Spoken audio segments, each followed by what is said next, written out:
来将可留姓名。常山赵子龙。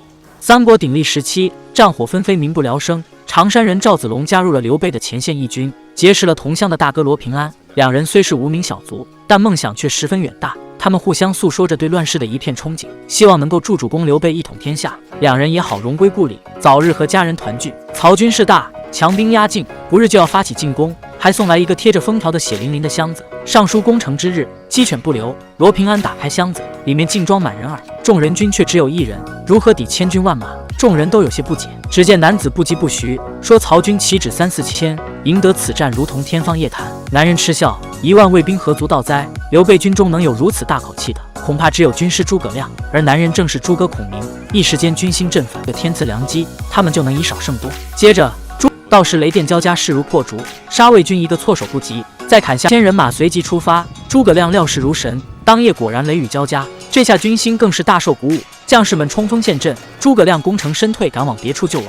此时魏军营地内喊杀声震天，赵子龙成功斩下帅旗。一心想要建功立业的罗平安，却被魏军的先锋打下了马，眼看就要葬身于此。赵子龙在千钧一发之际杀到，救下罗平安，并助其取了先锋的首级。魏兵军心四散，败局已定。魏军这一败，引来曹操亲自出马，是要把刘备连根拔起。刘备不忍抛下百姓，遂大军行进异常缓慢，被曹操赶进了凤鸣山的常山祖因杀敌有功，被委以保护刘备家眷的重任，想用这个机会来证明自己。但事与愿违，罗平安一行人很快就迷了路，并和紧随其后的曹军狭路相逢。凤鸣山上，眼看曹军将至，刘备妻儿却迟迟未到。为了百姓和夫人生死未卜，奉命保护的罗平安难辞其咎。张飞大怒，举起自己的丈八蛇矛刺向罗平安。一旁的赵子龙眼疾手快将其拦下，即使对上有雄虎之将称号的张飞也不卑不亢。两人随即大打出手，赵子龙的亮银枪一点寒芒先至，随后枪出如龙，和张飞打得有来有往。最后刘备出面，3人这才作罢。赵子龙表示自己愿意代替罗平安救回少主，刘备应允，并将自己的战甲赐给了赵子龙。关羽、张飞2人也提出随他杀出一条血路。好好记住，宁叫我负天下人，休叫天下人负我。赵子龙领命而去，这一去不知能否有命回来。罗平安十分担心，但赵子龙知道命运就在自己手中，他本就是无名小卒，搏一搏未尝不可。关羽和张飞带兵替赵子龙开路，迎上曹军，吸引其注意力。赵子龙则单枪匹马绕到后方，来到罗平安口中刘备家眷失散的地方。这里尸骸遍野，赵子龙在马车里发现了刘备妻子的尸体，他身边的襁褓却空空如也。这时一阵婴儿的啼哭声传来，赵子龙在一个侍女的尸体旁发现了还活着的阿斗，他将孩子绑在背上，随后策马返回，却遭遇大批曹军围杀。此时曹操带着自己的孙女曹英端坐于山坡，山下厮杀的一兵一卒全都是他的妻子。曹操告诉孙女，宁叫我负天下人，不叫天下人负我。张柏气贯长虹，手中的亮银枪斩敌无数，一时间无人能近其身。曹操立即派出战车，赵子龙将驾车的兵挑飞，随即飞身而上，将车内剩余几人一脚踹出，然后驾着车直奔观战的曹操。这时一匹马跑了出来，赵子龙弃车上马，兵是好兵，马亦是好马。途中赵子龙不再恋战，调转马头一跃到对面山头，身后的阿斗有了动静，赵子龙哈哈大笑，这一仗他打赢了。常山赵子龙的名号彻底打响，赵子龙得以衣锦还乡，百姓们更是为其编写了一出单骑救主的皮影戏。赵子龙青梅竹马的恋人就是班主的女儿，他答应姑娘，助主公完成一统天下的大业就回来接他。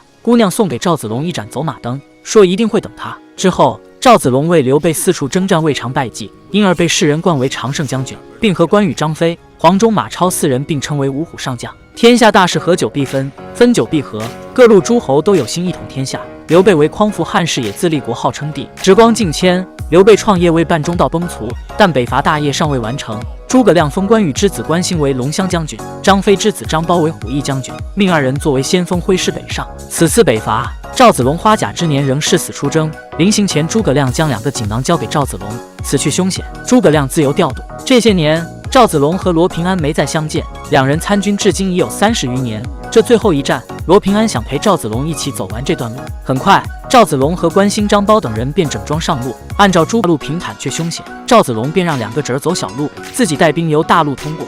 来将可留姓名。常山赵子龙。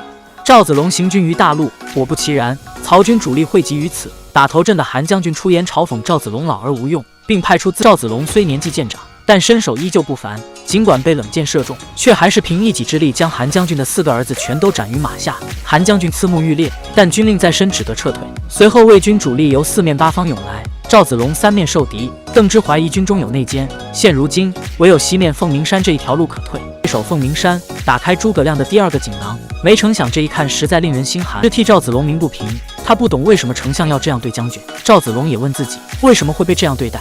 自己这些年又到底为何而战？魏军很快兵临城下，带兵的大都督正是曹操的亲孙女曹英。曹英得曹操亲传，手段老辣，此战注定艰。兵贵神速，曹英下令即刻攻城。但赵子龙也不是花架子，魏军第1回合攻城未果，便将蜀军战亡将士的尸体送还，扰乱军心。赵子龙随即派邓芝和罗平安将当年100万军中夺走的曹操佩剑还了回去。这一回合2人打平。随后曹英收到6郡捷报，他拿着被斩下的帅气亲临城下喊话赵子龙。赵子龙打开城门只身迎战，就算蜀国绝后，魏国也休想得志。2人随即刀剑相向，赵子龙虽老不朽，拼尽全力赢下了这一战。值得一提的是，自和魏军短兵相接起，罗平安便时常神色不宁，鬼鬼祟祟。曹英大败后，2人的目光显然有异，邓芝恐怕一语成谶。赵子龙返回古刹，他虽然打赢了曹英，但自己也身中一箭，元气大伤。邓芝想给赵子龙卸甲拔剑，赵子龙拒绝，他征战中从不卸甲，甲一卸，士兵们便知道他受伤，到时军心溃散，不战自败。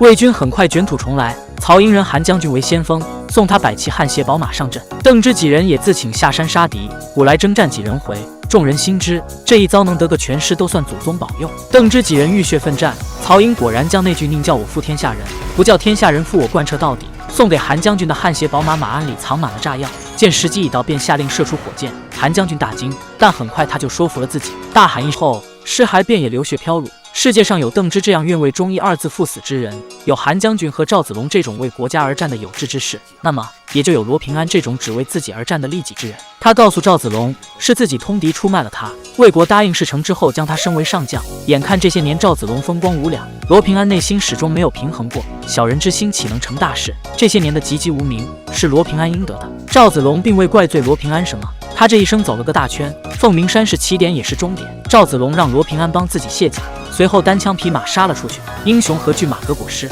虽千万人吾往矣。